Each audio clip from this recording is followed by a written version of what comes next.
Well, as I said, this is an evening to not only learn, but also to listen. And we're here to listen to the community. And so we're going to have a question and answer period.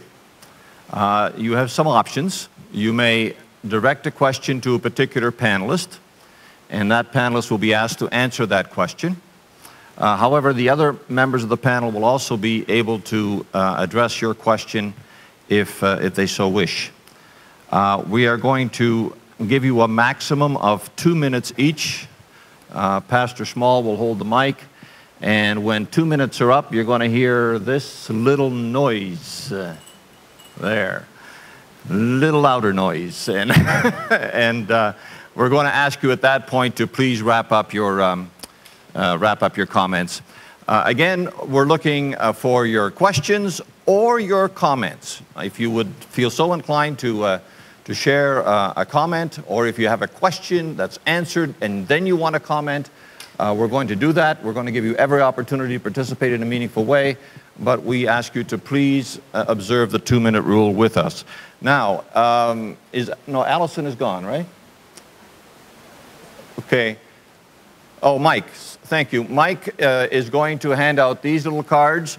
If you would like a card to put a question on, just let Mike know, okay? Mike's in the corner there. There's a hand over there, Mike. Anybody else over here? If you would rather put a written question in rather than a verbal question, we're determined to get as much input as we can. I see the clock is about 7:45.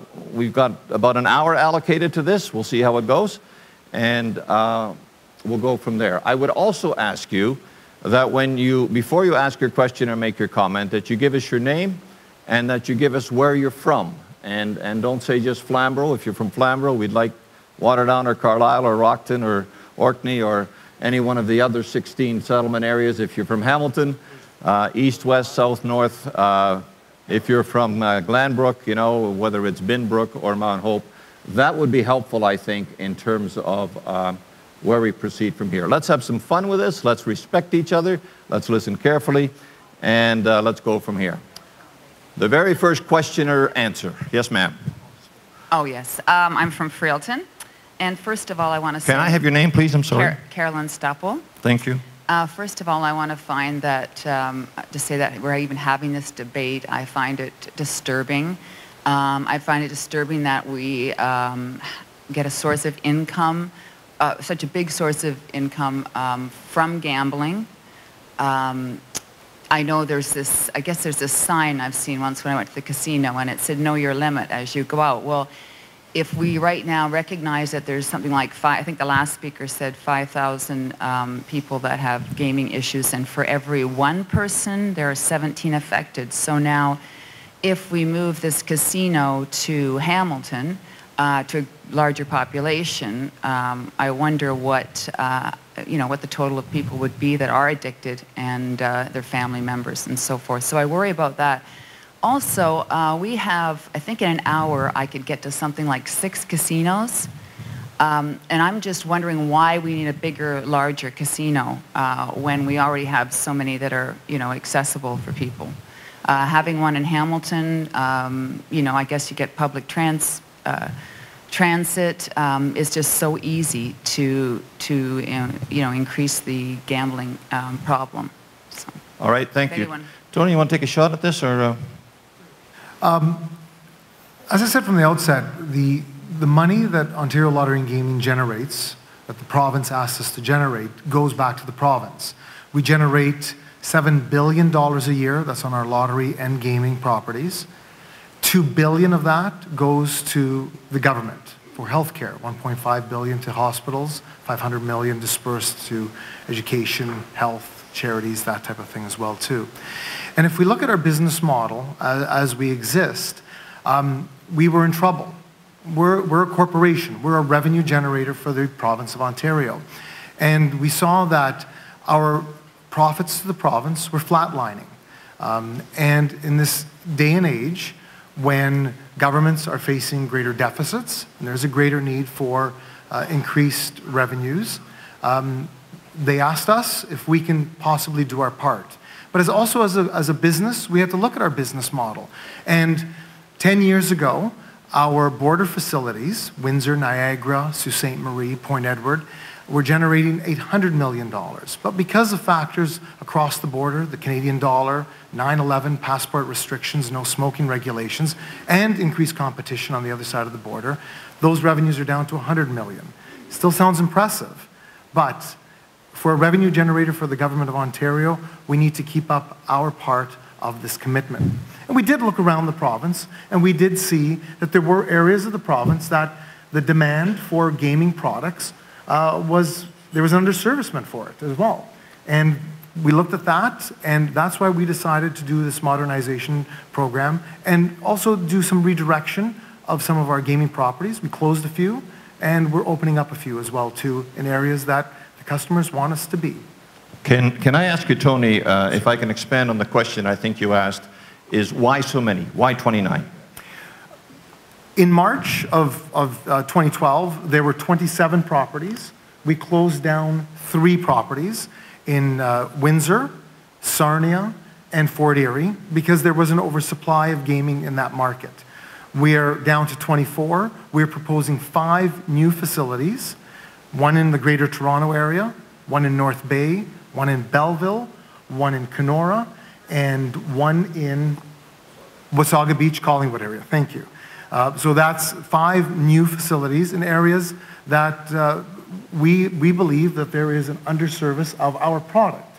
And this is something that, this is our business, and we need to understand, and we need to address what the needs of our customers are. And this is where they want us to be.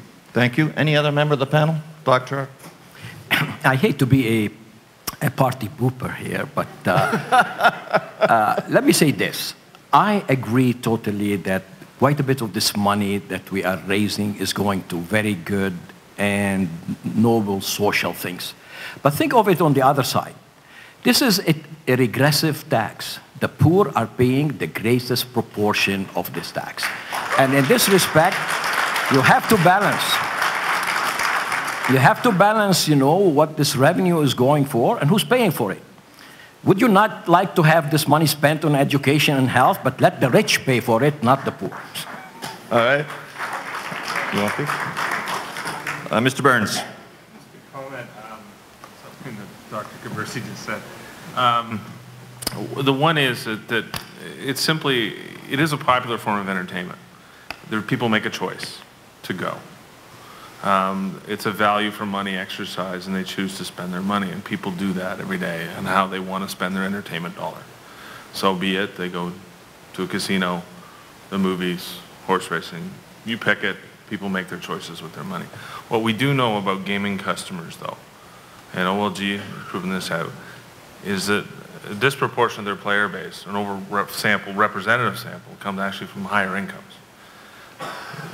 Casino players are generally older, wealthier, and better educated, and from a higher income bracket. That plays itself out in jurisdiction after jurisdiction.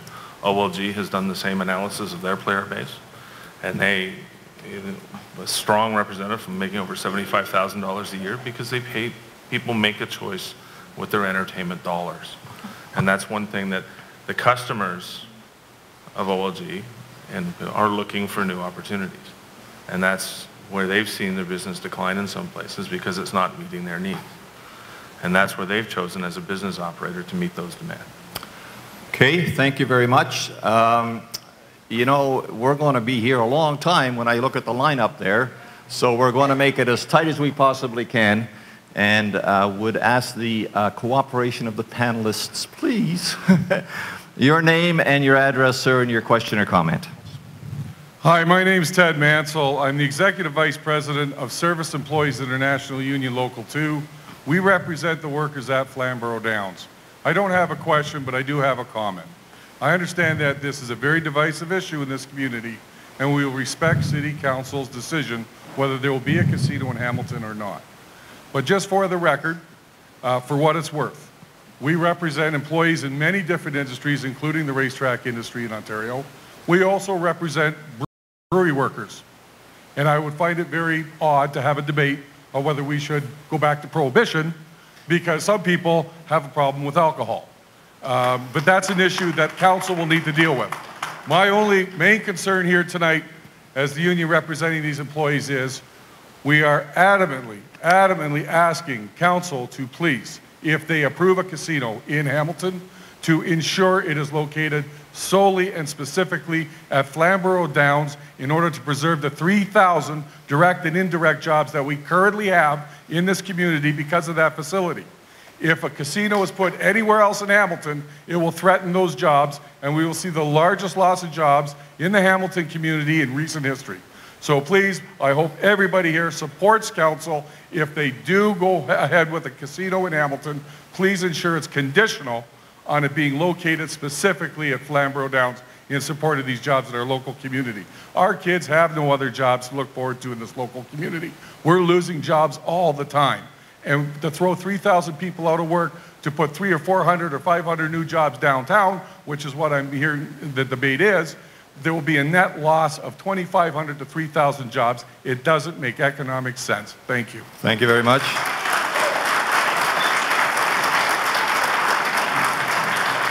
Okay, next question or comment, please. And again, your name and where you're from, please. Elwyn Thornborough, and I am a Dundassian. All my life, I've lived and grew up in Waterdown, outside of Waterdown.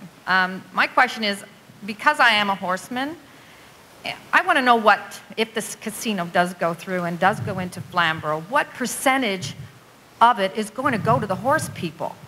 We don't even hear that from any of the panel. All right. We just hear about how they're going to help gambling. And I mean, they're already saying, the government's already said that out of that, we get 20% is 358 million goes to us. 10% goes to the horse, to the facility. 5% goes to the breeders, who a lot of people have gone and invested money in raising horses. And the other is gone to purses. But nobody's telling us that if this casino goes through, what are we going to get out of it? All right, thank you. I think that it's probably fair to say that that's a provincial decision, and there's no provincial representative here, but I'm going to ask Bruce, perhaps, if you'd like to comment on that. Sorry to put you on the spot, Bruce. But no, that's fine. The, as things exist today, we at Flamborough Downs are still in negotiations with the OLG for a lease, and that lease is for the OLG to be able to operate their slots at Flamborough Downs. And we're fairly confident that we and the OLG will reach a lease agreement. Now, having said that, right now the province's position is that money, any money from the lease arrangement with the OLG is not at this time earmarked for horse racing. The OMAFRA panel that I spoke about earlier is the panel that has been struck by Ted McMeekin to make money available for horse racing. They talk about a transitional fund. They talked about that within their both their interim and their final report.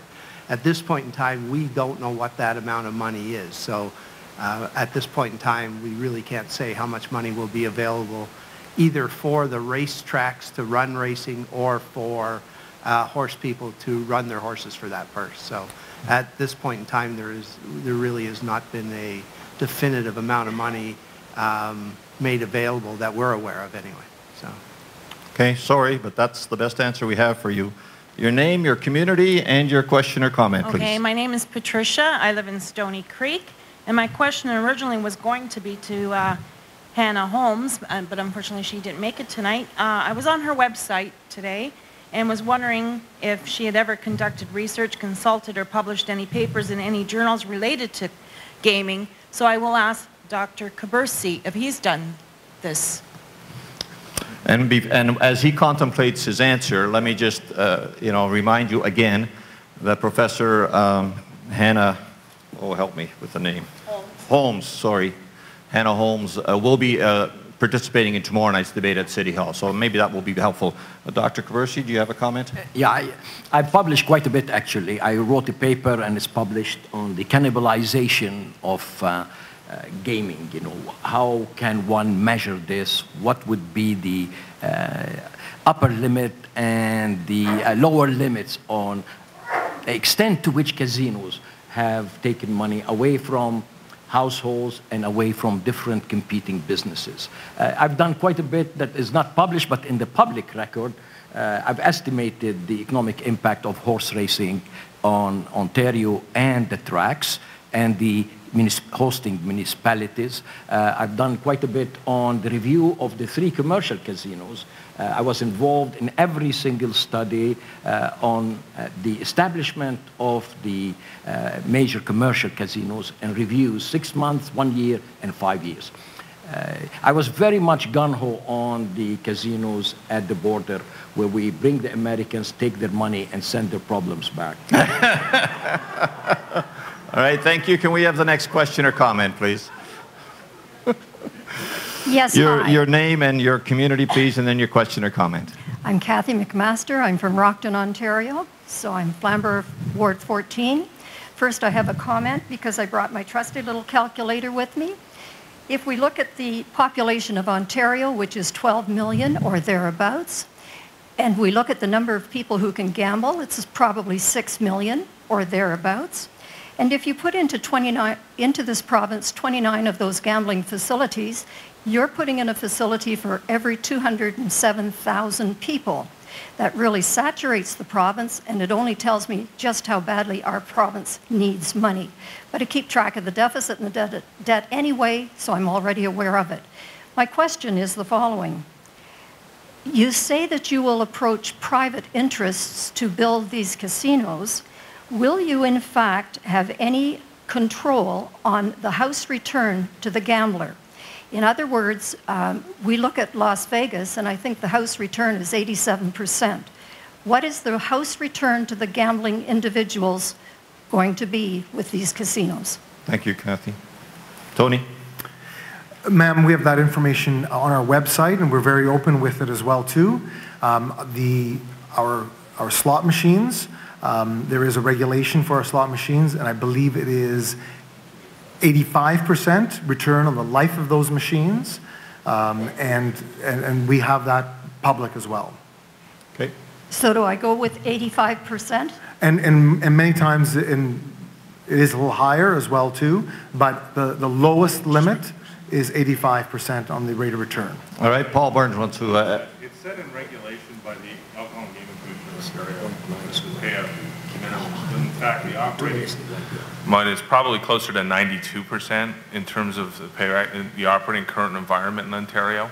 The regulation sets a minimum, but the reality is that the operating parameters today in Ontario, it's probably about 92%. The games are regulated and overseen with the rules of play, and every machine is tested by the Alcohol and Gaming Commission of Ontario. So there is a third-party oversight to the industry. That will only get enhanced through this process with private operators. And it's also under the current RFPQ process that the OLG has instigated. They've laid down a number of operating parameters to the operators up front to saying this is sort of the outline of the framework in which you will be allowed to operate. So they are very prescribed. All right, thank you. Your name, your community, your question or comment, please. I'm Susan Wilkinson from Central Mountain in Hamilton. My question is for Mr. Barber. Come March, should the government cease subsidy to the horse racing industry, would horse racing continue at Flamborough? And if it doesn't, would a casino be more beneficial in Flamborough still or in Hamilton? Bruce? I'm qualified to make the comment on horse racing. I'm not sure about the economic dynamics of a casino in Flamborough versus Hamilton, but on horse racing, if there's no support coming out of the OMAFRA panel for horse racing after March 31st, there will be very little or no horse racing, not just at Flamborough, but in the province of Ontario. The pari-mutuel wager doesn't generate, with the exception of perhaps Woodbine, doesn't generate the kind of money that would allow racing to stay at Flamborough Downs. So, in effect, no, not without support. Thank you. Are there any written questions from the floor that we haven't collected? You've got some? Mike? Judy was going to formulate those questions. Mike's going to? Okay, go ahead. Question 1 for Dr. Richardson. What research has gone into the impact and consequences that this will yield to youth if casinos move to a larger population, especially considering the introduction and rollout of online gambling? So there's a fair amount of research out there. As I said earlier, there's a fair amount there, but there's also room for a lot more. Specific to the issue of youth, as I've talked about, because youth gambling is not legalized within Ontario, it's harder to find out those numbers. A lot of the survey methodologies and whatnot that are done don't necessarily address them, but there is evidence that there is youth gambling going on. In terms of internet gambling, that, as I understand it from the literature, and maybe Robert could answer this better than I, that internet gambling isn't well understood. There isn't a large percentage of the population participating in it at the present time, and it does apparently tend to have particular characteristics in terms of who participates in it. It tends to be better off gamblers who tend to also do casino gambling, as I understand it. But Robert, you may have some more to add. Youth are a particular concern. As you mentioned actually earlier in your presentation, we're now really, our youth are living in a gambling saturated society. We've got gambling promoted everywhere. And it's oftentimes twinned with all sorts of very positive role models in that. If you think about poker, for example, and the role modeling that's happening there, a lot of kids that actually really sincerely believe they're going to grow up and become a professional gambler. If you look at our schools, we're getting reports all the time, all sorts of problems related to gambling happening in our schools. And there's a particular concern about the convergence of gambling and gaming. There's real similarities between the two. A lot of kids are getting over-involved in internet use and gaming. And there's some concern that our youth, through their gaming experiences, are actually becoming groomed to develop a problem with gambling later in life. The other thing that we're concerned about is that the expansion of gambling that's being contemplated not only includes internet gambling, and we believe, you know, the OLG has talked, by the way, the OLG is, we think, pretty good at keeping youth out of casino-type operations. I can say that. They're good at that. They take that very seriously. We think that they're going to, you know, they've talked about very, very stringent requirements around registration and that to keep youth from gambling on the internet. So that's good. We're concerned, though, about this vague notion about new technologies being looked at. For example, BC is now starting to offer gambling on mobile devices through your iPhones, for example. And there was an interesting comment made by somebody who did some research on youth on the market in BC. They had a collection of people, and there was a young lady there, and somebody talked about gambling over a handheld device, and she said, well, finally, you're talking to me. We're talking about gambling being available on any screen of any size that you can think of. And the gambling industry is clearly moving towards trying to appeal to a younger demographic, and the trend is to try to converge gambling with a gaming type experience. So I think we all should be concerned about our youth. Thank you very much. I want to ask or give Paul Burns an opportunity to respond, but it perhaps also, Tony, if you're so inclined, because I think it's maybe the elephant in the room. I'm glad somebody asked the question about internet gambling and youth gambling and what role it plays and if they're the competition, the real competition that OLG is facing and so forth. But I'm going to start with Paul. Internet gambling is here. It's been here. Ontarians, Canadians have had unfettered access probably for a better part of a decade. We've seen percentage of population go from 1% to 8% in less than a decade. And it's all illegal. That's the one part that a lot of people don't know. The current offering for gaming and for Ontarians, so whether it's PokerStars, Full Tilt Poker when they were in business, Bet365, it's here, and I can gamble on my mobile device today. OLG isn't going to start that direction. It's been there. People are there. Canadians are probably spending close to $10 billion a year online. Offshore gaming companies based in Europe and other parts of the world are reporting revenue out of Canada in excess of $1 billion a year.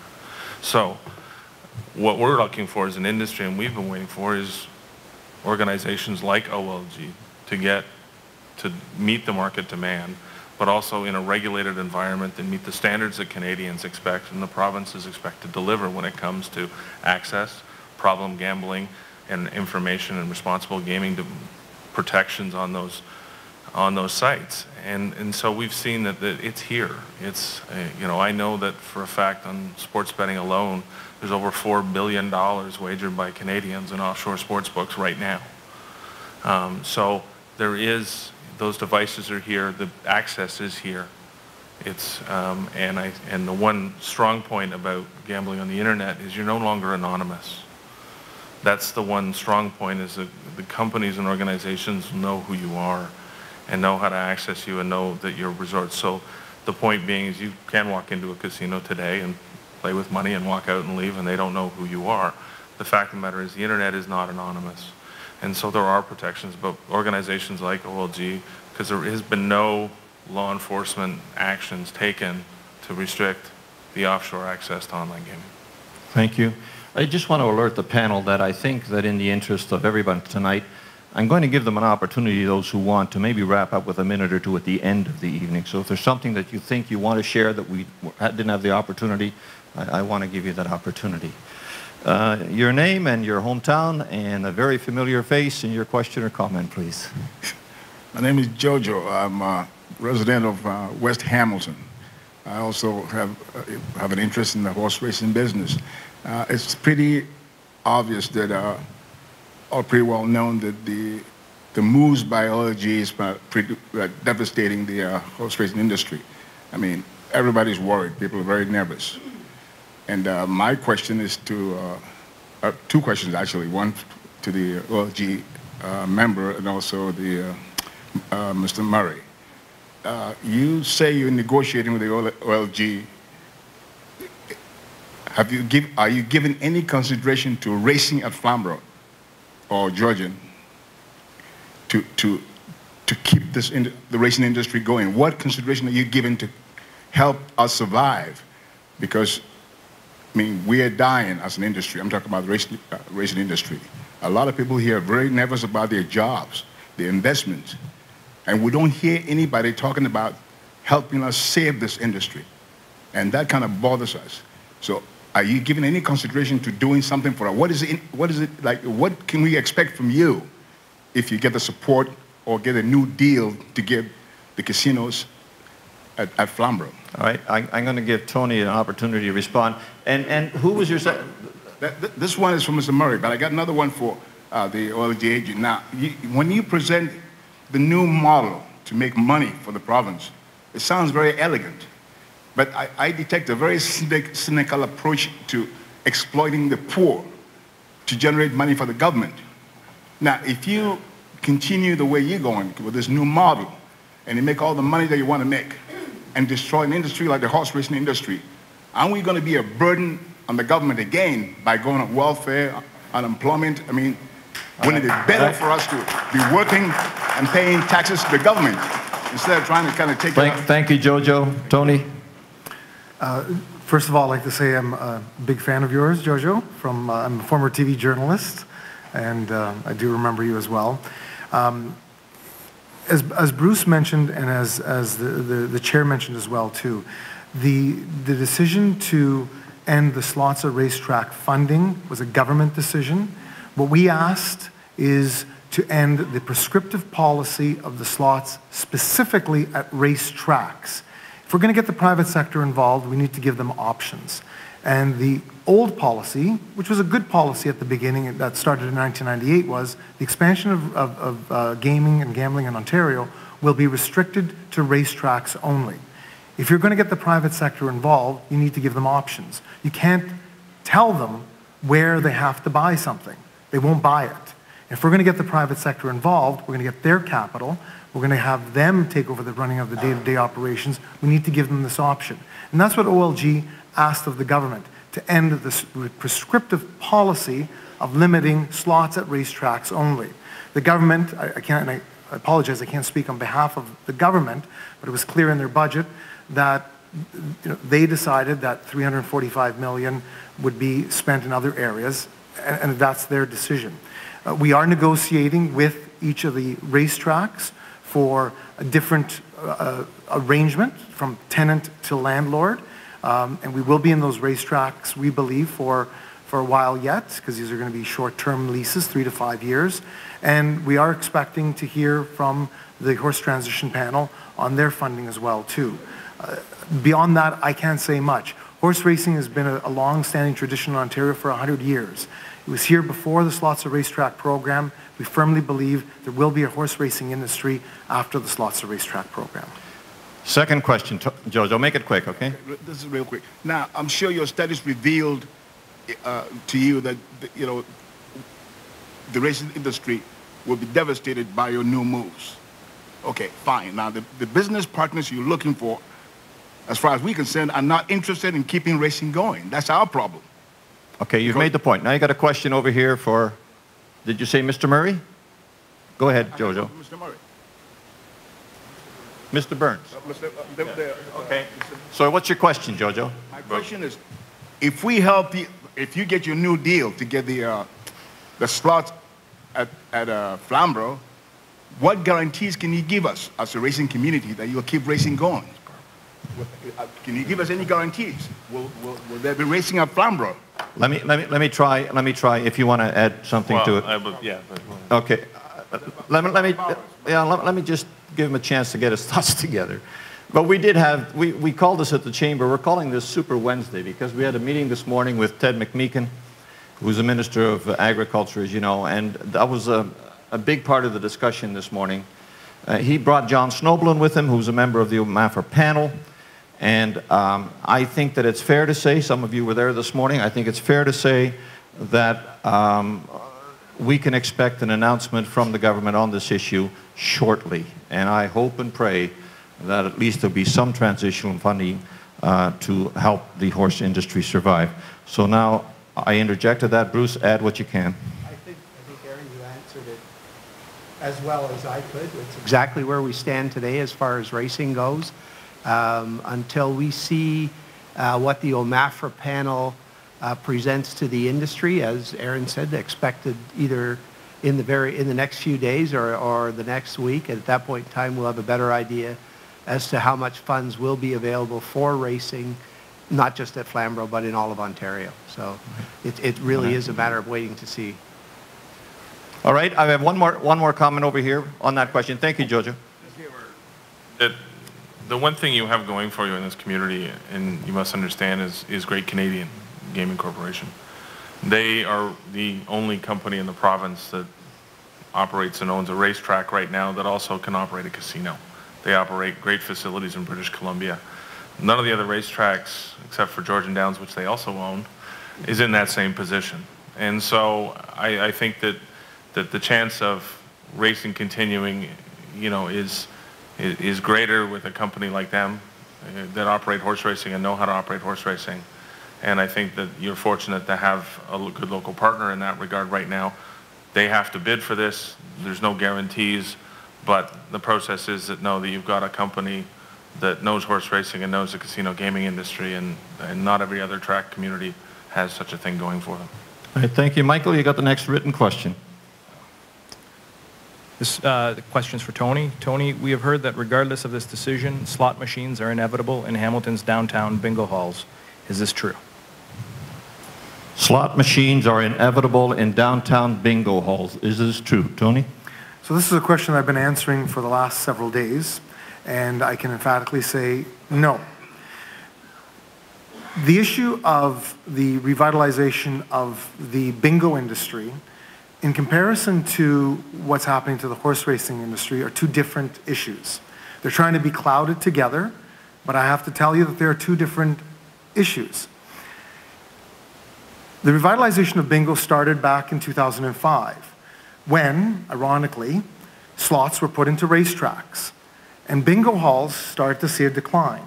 Also, in the addition of the no smoking ban, the decline was sped up, definitely was sped up. So the industry itself came up with a plan, and their plan was to innovate. Bingo innovation over 30 years was from cardboard cards to paper cards, and from discs that you put on the numbers to dabbers. That was the innovation in the bingo industry. So they really saw the light and saw that they really had to change, or they would not be an industry anymore. And this is an industry that really focuses on charities. There is a small staff in a bingo hall, but the majority of people that are there are volunteers for charities. So if the bingo halls die off, the charities die off, or the funding for the charities die off. And right now, there are 61 bingo halls compared to 230 bingo halls 10 years ago. And there are 3,000 charities depending on those 61 bingo halls. 10 years ago, there were 6,000 charities. So they asked OLG to get the heads together along with the bingo operators and the charities, and they asked us to introduce electronic gaming. We piloted this electronic games. Whatever traditional games there are in a bingo hall, whether it be bingo, shuttlerboard, rapid draw bingo, or break open tickets, there was now going to be an electronic version of that. And you'll also have the option to play the paper-based bingo as well, too. So you'll have that option. And this is what has been piloted over the last 6 years, since 2005. 2010, the government gave us the go-ahead to help the bingo industry roll this out. And this is what we're doing right now. So there are electronic games in bingo halls, but there's electronic bingo, electronic shutterboard, and break-open ticket dispensers. And really, this is what, Chairman, if you allow me a few more moments, this is really what is at the heart of the issue, is the break-open ticket dispensers. The evolution of break-open tickets went from asking the retailer to put their hand in the plexiglass box, grab you a bunch of tickets, and you stand there and you break them open. Then we went to a mechanical dispenser. You put your coin in the dispenser, you pull a lever. I'm not supposed to say this, but it looks like an old cigarette machine. You pull the lever and the ticket falls out, you break open the ticket. Now we have a box of tickets that are fed into a high-tech ticket scanner. You put in your coin, you press the button, the ticket comes out, you break open the ticket, and the innovation here is you see the representation of that ticket on a display screen. Slot machine is very different. Slot machine has a computer brain. Slot machine has a random number generator. Slot machine has a variety of plays, and Dr. Murray and everyone and Dr. Richardson told us what the difference, what you can do with a slot machine. These are not slot machines. These are high-tech ticket scanners that spit out a ticket, and this is what the bingo industry helped develop over the last 6-7 years, and this is what we're implementing today. And because OLG is responsible for electronic games in the province of Ontario, that's why we're involved in this as well, too. So the short answer is no slot machines at bingo halls.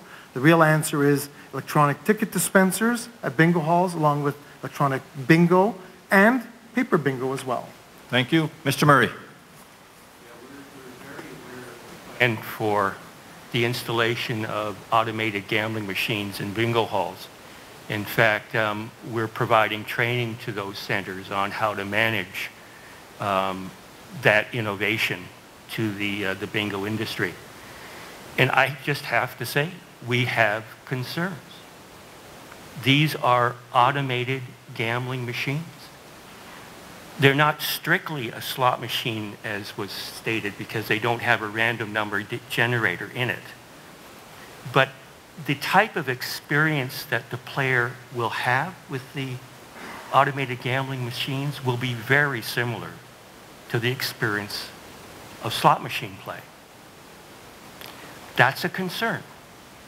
And so we feel that there isn't that big a distinction that exists here between those machines and slot machines as portrayed by the previous speaker. There just isn't. And that's being confirmed, by the way, by a fellow out of the University of Waterloo, a Dr. Harrigan, who's done in-depth research on slot machines, and he's actually visited with one of my staff to one of these facilities, and he also has major concerns. All right, thank you. Your name, community, question or comment, please. My name is Amar. I'm from Hamilton East Mountain. I have a question, I guess, for Dr. Richardson. Well, first of all, I wanted to thank the entire panel. You guys have all shed a lot of light on a lot of important issues. So, I mean, obviously applause is due for the entire panel. But specifically for Dr. Richardson, I know you said that, a two-part question. First part, you said when you were brought on your original role, that there wasn't much of a mandate towards casino gambling trends and effects on health. So have you had a lot of research opportunities on this matter prior to being brought on by the City of Hamilton for your report? Number one. Number two, actually through Twitter, a friend of mine put me across a research article by a professor from Laval University, Professor Ledouceur, I believe it was. And actually the findings are almost starkly the opposite of what you stated with regards to proximity and the fact that risk gamblers or problem gamblers are more likely to occur in an area that's closer proximity to a casino. So I mean, it's just completely contradicting. I just don't know if you've come across that or if you've read it yourself. All right, thank you for your comment, Dr. Richardson. So a couple of things. If you could just, before you leave the mic, just what were you saying that Ledouceur found? Because I think I misunderstood what you said. That the perceived theory or threat of increased problem gamblers is not in correlation with, has nothing to do with correlation to proximity. Okay. All right, so just to clarify a few things, my role in particular is not around gambling for the City of Hamilton. That's not, and I wasn't brought on to do this study. I'm the medical officer of health, so I've been for 14 years overseeing the public health programs. What I was saying is that gambling as a public health issue has really emerged over the last 30 years and then become something that public health units, medical officers of health have paid more attention to of late. And as well, we run a treatment program that is funded by the province. So I'm not a researcher, and I wouldn't pretend to be. I mean, the people at CAMH, such as Mr. Murray here, and many others know far more about the science of gambling and the health, the effects and all those sorts of things. I'm a consumer of that research, and so we look more broadly at research that comes from many, many sources. And Toronto Public Health did do a what's called a systematic review, which means you look at all the studies that are done out there, sort out which ones are of higher quality and less high quality, and try to summarize the results that come from those. And so as I said when I was speaking earlier, I'm not surprised that you can find studies that show something different. And we find that in every aspect of research. I'm sure you can agree with that. And as well, we find that throughout health and medicine that you'll find studies that show one thing and another study that shows something else. And that's why we need to look at all of the studies taken together. So when you look at the issues of accessibility and proximity, when you look at all of that together, and that's what Toronto did just recently along with CAMH, they did find that proximity overall in that research does have a role to play in terms of the incidence of problem gambling. So I think that I think you had asked the two questions about my role in particular with respect to it and about that study in particular. So I hope I've covered off what you're asking. Thank you. Dr. Kaburski, do you have any comment on the question? Well, I mean, it's a valid point that he's bringing about, and that this area has so many different contributions, and that there is no unanimous findings here. But certain things are incontrovertible. I mean, one thing we know, that close proximity is a direct relationship with the increase in problem gambling. Accessibility is an important factor. Now, this is independent of the size of the population, I understand that. I mean, you could really have a small casino in a small area, but it's in the backyard of everybody, and you would expect to see the proportion of the population with gambling problems to rise. But this is independent of the size of the population, but this does not in any way invalidate that accessibility is a major cause. Thank you. Mr. Murray? With respect, there really is consensus in the field that increased accessibility increases participation rates in problem gambling. And if you want to verify, at least in terms of participation rates, Just look at what the gambling industry is wanting to do here in Ontario. They're wanting to increase accessibility in order to grow the business. That's why they're doing it. It's a commercial reason. And I'm sorry, good or bad, that will lead to increased gambling rates and just inevitably an increase in the people who are negatively affected. Thank you. Michael, you're up. This question is for OLG from Tony Simeone from Waterdown. Do we know who the new private operators are going to be, and how does one qualify for becoming an operator? We're not at that stage yet where we've put out the formal request for proposals. We still have to hear from the municipality in terms of what direction they want to take. The debate that we're having here tonight is something similar that they've had in the city of Ottawa. Very different than what's happening in Toronto, because Toronto would be a new facility, but in Ottawa, same type of debate. Do we keep it at the racetrack, or do we keep it, or do we move it downtown? And that, again, will be up to the private sector operator. Once we hear from the municipality on which direction they want to go, whether open up the city or keep it just at the racetracks, then we will put out the request for pre-qualification, which is really to get the best of the best and get us a short list, and then we'll forward on to, they'll be invited to the request for proposal stage, which will actually be the bids. We hope to have a decision in 2013 or very early in 2014 once the procurement process goes through. I'm going to run a risk here that I'm going to get into trouble, Tony, but have you not already completed the pre-qualification process? Have you not identified those who are eligible to bid? No, not for every zone. Right now we have pre-qualifications out for Ottawa, for Eastern Ontario, and for Northern Ontario. Those are the three three areas that we've gone out to, because in those areas the municipalities have made their decisions whether they want to be willing hosts. We have better ideas of where those facilities are going to be, and this is a massive procurement project, one of the biggest in Ontario. We have to do it in phases. We have to wait for the municipalities as well to make their decisions, and in order for our people to do it properly and be able to manage this whole big process, we do need to do it in phases. So, well, let me ask another question in an attempt to be helpful.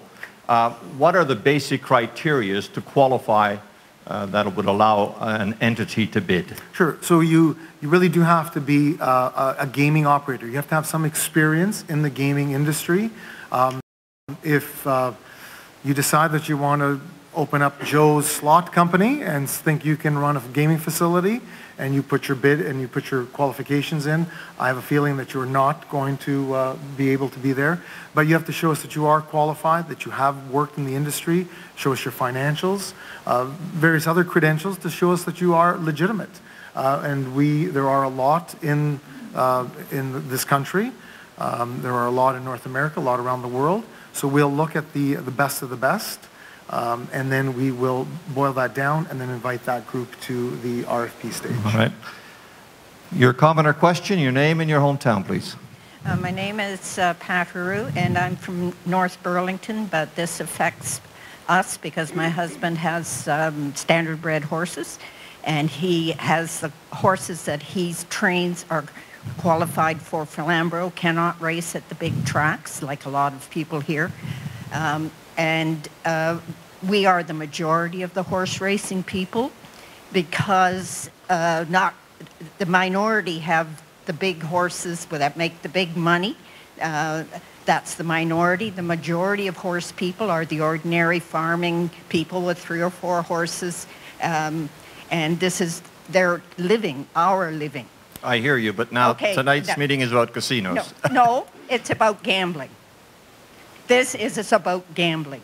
Now, my question here is that horse racing should never be put in the terms of gambling, because when you gamble, you pull a lever on a slot machine. But my question is now, why? Well, it's a comment. I'm allowed a comment. Okay, yes, absolutely. It's a comment, not a question, a comment. My comment here is that why the OLG should put gaming to do with horse racing. When you game, you pull a lever, you throw a card.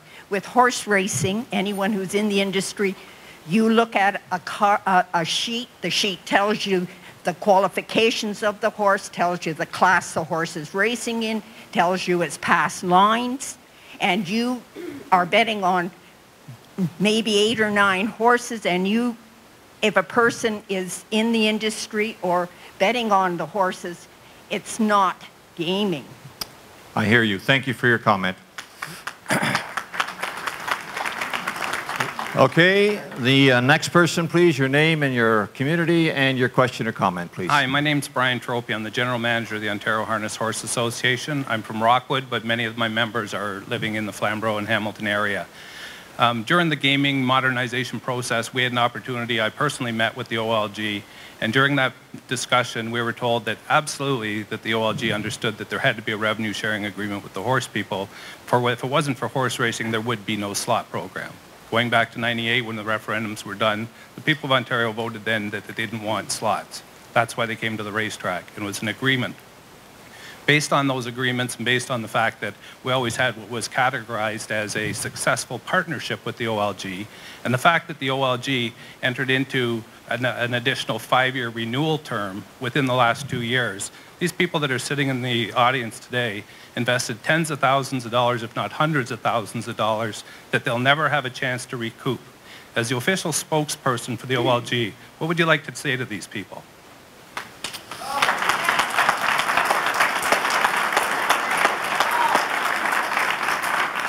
Tony, you're on. As I've said before, and I continue to say, we respect the horse racing industry. It's a long tradition in Ontario, and there was horse racing before there was the Slots at Racetrack program. It's a government policy to end the funding to slots at racetracks. We asked for the prescriptive location restrictions to be lifted, and the government lifted that, but then they went a little further and decided that their funding, that their priority was not for this industry. And again, we believe that there will be a horse racing industry after the slots. But the slots aren't leaving right now. Slots will be here for a while, and it will be up to the private sector to decide whether they do want to keep the slots at the racetracks or not. We have to look at some of the properties that are out there. Again, Great Canadian is great work. We have a great working relationship with them. And some of the racetracks are where the customers are in downtown locations. Western Fair in London, downtown. In Innisfil, 2 minutes from downtown Barrie. So is it going to be gone entirely? We don't believe so, but it will be up to the private sector to decide what they want to do with those gaming facilities and if they want to continue to be a renter at the racetracks. And they will be working with the racetracks on this. I'm going to suggest to you folks, it's 8:35 or so, that we give the people that are in line an opportunity to speak, and that will shut it down at that point. So we still got 1, 2, 3, 4, 5, or 6 people there. Let's see where that brings us for time, and then we'll perhaps wrap it up. Your name, community, question, or comment, please. My name's Michelle, and I'm from Waterdown. I wanted to address everybody here and the councillor members here to, I'm not against gambling. I'm in the horse racing business, and that's basically how we make our living. But it's the agreement with the OLG and the provincial government that makes me very worried. In their modernization plan, they talk about on one page that we have too many gambling sites in Ontario. We're cannibalizing each other. 2 pages later, they want to put in 29. They have 4 casinos in Ontario. In 2011, they lost, I think it says, $92 million. The slots at racetracks made $924 million. They want to push 29 casinos on municipalities, and they have 4 that are losing money. They've explained in their financial highlights here why it's lost money or the revenue has gone down. Those circumstances have not changed. We still have passports. We still have no smoking. All that stuff is the same. How is a new casino, actually 29 of them, going to make this city and every other municipality that you're trying to sell this to more money? $5 to $7 million. Well, the slots already make 4+. I asked the police commissioner, although no significant increase in crime rate, what's the estimated increase in cost to our policing services? All right. Deputy Chief. We don't know, Exactly. in all honesty. I don't think the OLG knows what the city's actually going to make.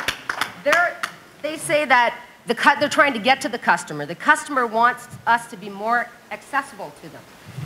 They lost money at 4 of them. All right. They were making a ton of money. You've made your point. Thank you very much. Nobody's going. Thank you. All right, your name, your community. I'm sorry. Yes, Tony, I'm sorry. I would like to address one of the comments. There are not going to be 29 new casinos out there. There are currently 24 facilities out there. We're proposing 5. We're proposing, ma'am, we're proposing 5 new facilities out there. We closed 3 down because we were looking at our business model. So there are not 29 new casinos out there. Casinos are here. Slot facilities are here. Slot facilities and gambling is... All right, thank you, thank you. You've made your point. Thank you very much. I'm sorry, Tony. No, and I just wanted to point that out. So it's not 29 new facilities out there. It's 5 new facilities. And again, OLG provides $2 billion in profit to the government of Ontario. Based on our $7 billion revenues. Your name and community and question or comment, please. My name is Matthew Green, and I'm from the No Downtown Casino community.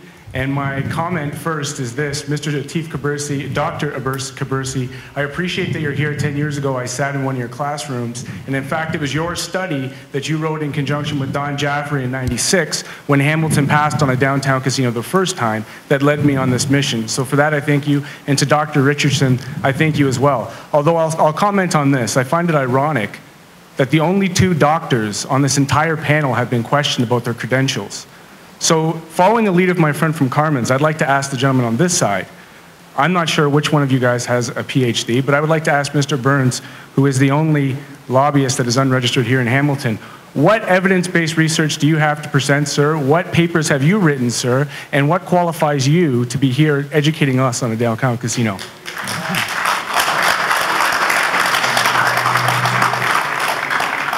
Mr. Burns. I don't have a PhD. I haven't written any papers. As an association, we have asked a lot of academics to write papers on behalf of the industry, and there's a number on our website, canadiangaming.ca, including a more recent series dealing with some of the issues we're talking about tonight.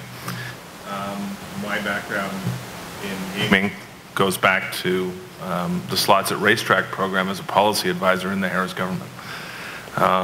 Back in 1997.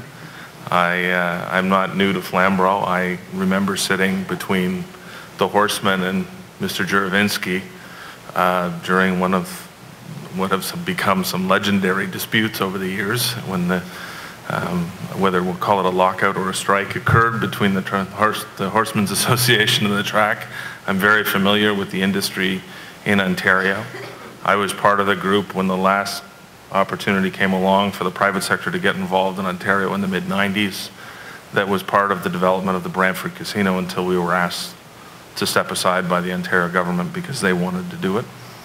I have been in communities like this all over Canada and especially all over Ontario talking about gaming.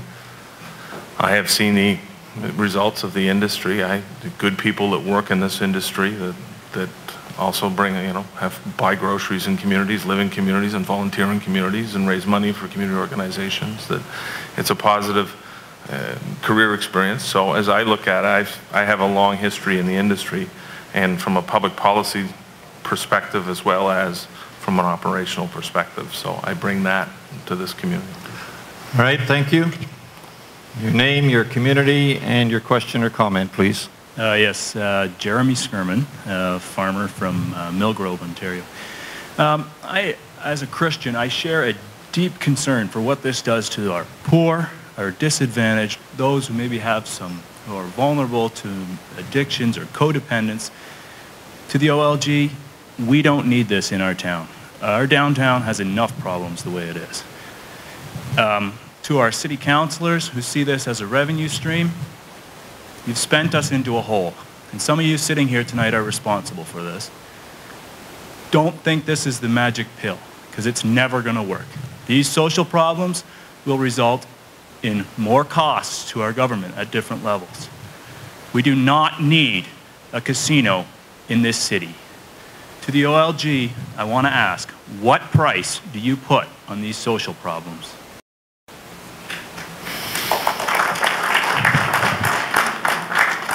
I'm not sure that you have an answer for that, Tony, but you're welcome to comment. Again, we realize that gambling does have an inherent risk, and a small percentage of the population is at risk. We've talked about that. We've admitted that. We're not burying our heads in the sand, and we're not running away from that. But we have a mandate from the government to provide gaming entertainment in Ontario, but we also have a mandate by the government to provide responsible gambling. I know it's somewhat ironic, and we admit that, but this is what we have to do, and $40 million of gambling revenue does go into responsible gambling programs. CAMH is a beneficiary of that. A lot of research is benefits from that as well too. And as we go along, as we learn a lot more from what's happening out there, we'll get better as well too. We're providing an entertainment option, and no one's being forced to go to these facilities. No one's being forced to go to these facilities, and you have a choice if you want to go or you don't want to go. And 8 million people play the lottery each year. 2.3 million people visit our casinos at least once a year. They're making an entertainment choice. And this is what our mandate is, and we have a double-edged mandate, and we will serve the people of Ontario that way.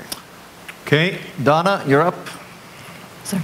Donna Skelly, I'm from Ancaster, but I'm also the progressive conservative candidate here in this riding for the province of Ontario. I have two questions to the representative from the OLG, and the first question is, can you give us the breakdown on where the money will go if a new casino comes into Hamilton? For every dollar that is gambled at the casino, how much goes to the casino operator owner, how much will go to the city, how much will go to the province, and what percentage is used to cover the costs of the OLG? And my second question... Just a minute, that's a great question. Let me just let them answer that, okay? So the divvy up of the gambling dollar. We'll get to your second question in a minute. Sure, so there is a funding formula in place right now that has been modified. So currently, Hamilton receives 5% on the first 450 slot machines, and then a blended rate of 2%. So as I mentioned, and I'm just trying to look for the numbers, it's about $4.5 million a year that the city gets in terms of that. The funding formula is changing. Come April 1st, the city will now receive 5.25% based on revenue, the first 65 million. So we're looking at a possible increase of between $5 and $7 million annually. Then they will develop, and we're not into the tax assessment portion of it, but we've been told that perhaps tax revenues could go up to $1 to $3 million per year. That goes to the city. We're looking at the jobs, the associated wages with that as well too. Let me just come back to the gaming dollar. Yep. Somebody puts $1 into a slot machine. How is that divvied up? That's where we get into the complexities, because it's based on how much they put in, how much comes out. All right, just a minute. But again, it's not as clear.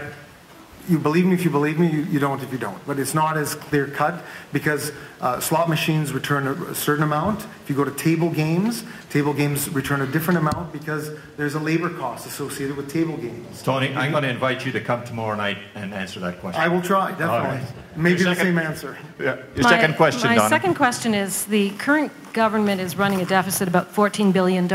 This didn't happen overnight. So why is there such a rush to ram these casinos through communities? You have given us a bit of an extension to talk about this, but this is such an emotional issue. It is highly charged, it's highly divisive. Why not give communities an opportunity to hold a referendum and let people decide if they want a casino? What's the rush? It appears as if there is a hidden agenda. We announced the modernization of our industry back in March of 2012. We began consultations with municipalities about a month later as we announced the gaming zones, and we have been in consultations with these municipalities since then. Some municipalities are done their consultations, and some are still in the midst of it. Toronto's in the midst of it. Ottawa is complete. Under the old OLGC Act of 1999, there is the municipalities can choose what they want to do in terms of consultation. There is no prescription for a referendum, but if they wish, they can. If they wish to hold consultations, they can. It's not written in legislation. So we appreciate, we respect the consultations that are going on. In various communities, we were up in the Collingwood-Wasaga Beach area. We were there 5 times for consultations. We had a regional meeting for 500 people. We had a meeting just with Wasaga Beach with 300 people. We had a meeting just with Collingwood with 200 people. And then they conducted a web poll. So we really do respect and appreciate what these municipalities are doing. And if you look at some of the voting records of by-elections and some referendums, the amount of people that actually come out to vote in percentage-wise compared to how many people are coming out to consultations or voting on web polls and Facebooks and having their voices heard through emails and stuff like that, there is a higher percentage of that population speaking now as there are in when municipalities have by-elections sometimes. Thank you. Thank you. We're down to the last 2. Good evening. My name is Rick Hishon. I'm from Dundas Center. Like that. So I have a couple of things I want to just touch base about tonight. And I guess my first question would be, is there anyone here from the Alcohol and Gaming Commission of Ontario as a rep? I don't believe so. Okay, that's too bad. So I'll address my remarks to the deputy chief, so he'll pass it on. Anyways, one of my great concerns, so I'll just let you know, everybody, I am a good customer of the OLG and Bruce's establishment, but I've gambled all over the world in different places and everything else like that, in different countries, different parts of Canada and everything else like that. My main point is, and what I've seen, and I'm going to take exception to what Bruce said a little bit ago about the payouts that are happening in the casinos nowadays. The information that he put forth about 92% or 91 and 92% came from the Alcohol and Gaming Commission that did that study in 2009 and published it in 2010 on behalf of the OLG. I would dare to say nowadays, which is basically, and we're in the 4th year later, that those percentages have gone down and they're operating fairly close to that 85% minimum, possibly lower. I have I'd say my word would be the complicity between the OLG and the operators. I'd have some question in deciding whether there's a arm's length transaction. All right, you've got to be careful with your no, words. I understand that, okay. so I'm just going to leave so it at wrap that. it up. Yeah, just because the, you know, I can give you lots of examples over, 2012, and I can go back to 1992 if you wish, but I've seen what Flamboro's had and done over the last 20 years, or close to 20 years that they've been, and you're putting more in the machines, and you're getting less out of them. And, I go away for 2 weeks on holidays in November. I come back, and I look, and all the penny machines that are on the one wall up there have gone from maximums 125 or 150 units or, $1 or $1.25, and now they're 250 and 300. Okay, I hear you. Rick, thank you for your comment. I would challenge the panel that somebody look up the matter of the return back to the better. I think that's an important figure. Yeah, and the one, excuse me, just the one other thing, and this is for our council. I know, it's just a comment for the council. Okay, very quickly. Is that they made a very big mistake when they didn't put Ivor Wind down on the west end. We're not talking about Ivor Wind tonight. We're not talking about Ivor Wind. But I'm just saying. Thank you, Pat. Just one comment on that, all I can say is that it will never be below 85 because machines are designed and tested and programmed to not perform less than that and allowed on the floor. So the operator can't even deliver a machine that could even possibly do something like that.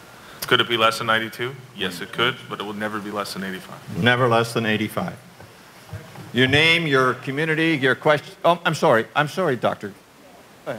One comment, it doesn't matter. Let it be 99%. Let it be any number, because the first time you play, say it's 90%, you play it, you get 90% back. You put the 90%, you get 81%. You put the 81, you get 72. You put the 72, 60. It won't take long before they wipe you out.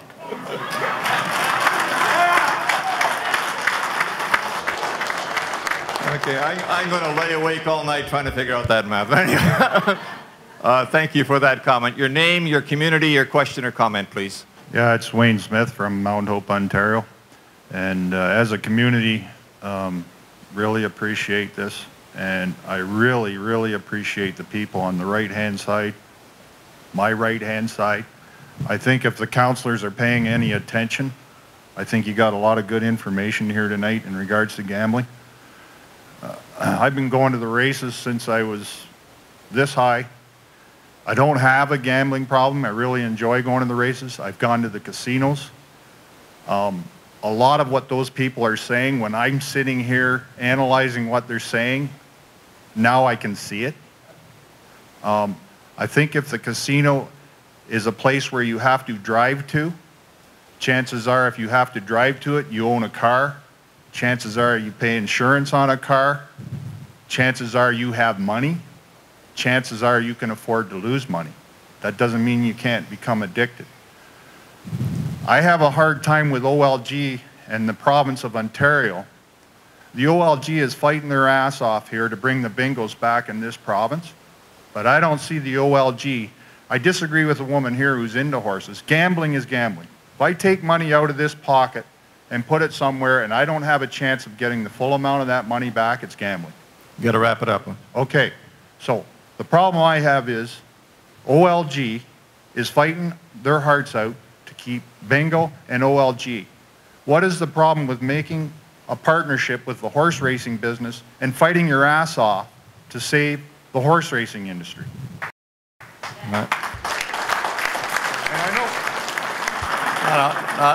I think that question has been asked 6 or 7 or 8 different ways tonight. Okay, it's a mandated issue, but we have a whole bunch of councillors here from our municipality, and I really appreciate them being here. You better take a drive out into the community. For the councillors that live in downtown Hamilton, take a drive out in the community and realize how many jobs are going to be lost here. All right, I heard you. Thank you. I'm sure the councillors heard you too. We're just glad that they came up the hill. Thank you. Mike, is one more question? Okay. Yes, thank you. My name is Joe Tradak, and I'm a resident of Flamborough. I'm a farmer, I'm a horseman, I'm a breeder, and I'm a player. And what I don't understand, why doesn't the OLG just leave it as it is and add your casinos? Number 2, I'm disappointed that Mr. McKeegan, my representative, is not here, who's the Minister of Agriculture, who should be fighting for us horsemen. Thank you. Okay, thank you. All right, the clock that I'm looking at says it's 3 minutes to 9, and I think we're going to wrap it up. I remind you all of tomorrow night's meeting. Before we close tonight, I promised the panelists an opportunity for a 1-minute. Please listen to them, see what they have to say. Let's extend them that courtesy, those who want to. And then tomorrow night, the discussion continues at Hamilton City Hall. I'm going to start over here. Dr. Kersey. Just only to say that casinos are there, they are probably coming, but you really need to make sure that whatever you get, you get it after a thorough examination, and it should reflect the preferences and the wishes of people, and it should be a balanced way where we get the maximum benefits and minimize the social costs that they are real and they're there. Thank you. Dr. Richardson? I don't think I have much to add beyond Dr. Kibirsi. That approach in terms of making sure we're making an informed decision, one heads up, eyes wide open, about what the issues are associated with gambling and problem gambling, whether they're health issues, social issues, economic issues, and making decisions that keep that ideal of maximizing the best benefit for our community in mind. And so considering all the factors that influence those things, what would be the decision related to that? And so just thanks again for the opportunity to be part of the panel tonight. Thank you. Mr. Murray? You know, just representing my organization, we're just very pleased that we've been able to participate in a session like this, and we're trying to support a broad range of agencies that we work with to have similar kinds of inputs into the decisions that are made in the communities that they serve. Yeah, the best choice that you can make is one that's well-informed. So I congratulate you for being here and participating in this. And if you want further information from our end, certainly you can access it through problemgambling.ca. Thank you very much. Thank you. Mr. Burns? I'd just like to say thank you. I think that a great, healthy debate, and again, the Canadian Gaming Association has many studies and information on our website, canadiangaming.ca. And also, just to say that you, for horse racing industry, and the opportunity does lie in having to say yes to a casino, and then where the community chooses to have it becomes the next decision. So you're going about it the right way, and look forward to tomorrow night. Thank you. Deputy Chief? Our role is community and public safety, and so wherever the decision is to put a casino, or if there's not, we'll continue to work with all our partners to ensure that this community remains safe. Thank you. Thank you. Bruce? Thank you very much. I'd first like to thank the city for having this opportunity to speak tonight and again tomorrow night. I think I'd like to leave the group with really one comment. Great Canadian and Flamborough is committed to horse racing at Flamborough Downs, but to be sure, we do need support from the government for horse racing to continue after March 31st at Flamborough Downs or in the province of Ontario. So I'll leave that with Thank you. Tony? Thank you very much. I respect all of your comments, all of your questions. I hope I've provided some information. There's more information out there on modernolg.ca about what the experiences from the other communities are. And Mayor Bertina is on there as well too. The benefits to Hamilton are easily demonstrated. And we'll see what the council decides, and they are your representatives. They will make the best decisions out there. And thank you very much. We'll see you tomorrow night. I just want to make two very quick comments in closing. We at the Flamborough Chamber of Commerce understand the importance to the local economy of horse racing and slots at Flamborough Downs. And we're very concerned that if those two things are ended at Flamborough Downs, that it's going to have a huge, devastating impact on the local economy. So understand that we're working as hard as we can, both in front of the cameras and behind the scenes, to lobby for that. I want to finish with this thought. I'm a child of the 60s. I studied in the United States. I went to university during the 60s. It was the era of civil rights, of the Vietnam War, of the assassination of JFK and RFK and Martin Luther King. Today is Martin Luther King's birthday.